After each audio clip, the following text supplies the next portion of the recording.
So there was a moment in March of 2017, this past year, where I was on a men's retreat, I was sitting outside, and it was one of those magical moments, right? You're down by the river, you're in the middle of the mountains.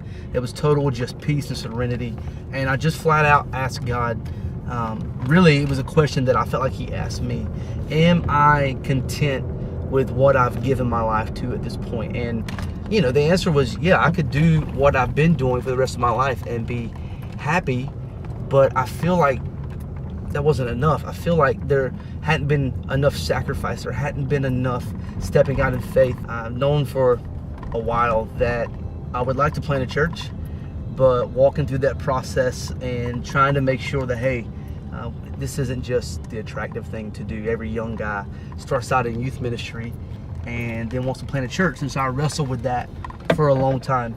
And 10 years later, I still think about it and I still dream about it. And so Brooke and I just began praying, and 6 months later landed on a firm yes that God was leading us to plant a church. And so, you know, you say yes, and it's kind of like getting engaged. Like, the initial excitement is there, but then the reality of it sets in, and you start realizing everything that you have to do, everything you have to plan for, all the processes you have to go through. And of course, fear and anxiety crept in. And there's a story in the Bible where Joshua assumes leadership after Moses, which, even if you don't love Jesus, if I ask you to name a character from the Bible, most everyone has heard of Moses. Can you imagine, you know, stepping in to fill that role, stepping in to fill those shoes? And that's what Joshua had to do. But ultimately, Joshua had to do what Moses couldn't do, and that is lead the children of Israel into the promised land. And there's a moment there, the first chapter of Joshua, where God speaks to him directly, and he gives him this promise to be strong and be courageous, for I am with you. I'm never going to leave you. So be strong and be courageous. Now go and take the land. Take what I promised you. And it was that promise that God really used to secure what he was calling us to do. And we used that and wrestled it down and just settled on a yes and settled on the promise that God was giving us. So growing up, and it's kind of always been this way, when Durham is mentioned, is usually in reference to one of their hospitals or one of their universities. But when you talk to people, it's kind of got one or two perceptions. It's got a very negative perception, because in every crime category, Durham does rank higher than the state average.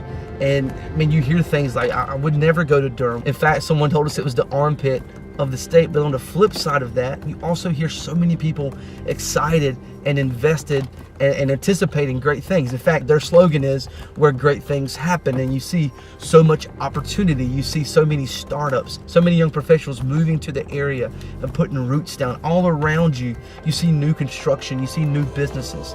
It's leading the culture in this area in innovation and creativity.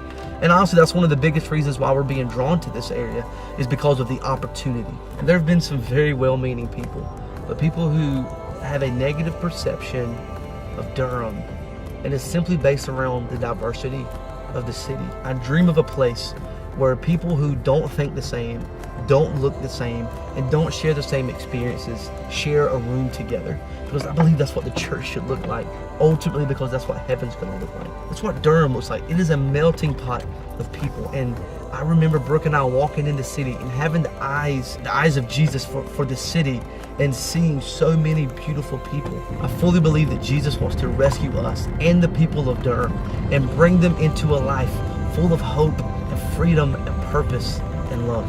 I like to say the redemptive potential of the city. There's over 250,000 people that live inside the Durham city limits. Only about 100,000 of them go to church. And there's an incredible amount of redemptive potential and opportunities within this community. And that's where we landed on a name for our church. In Luke 19:10, Jesus reveals to us his mission. It says that the Son of Man came to seek and to save the lost. In other words, he came to search for and rescue us. And that's why we believe that Rescue Church is going to come here, and it's going to make an incredible eternal difference. But I also believe that 20 years from now, Durham will be better, because Rescue Church will be launching in Durham in January 2019.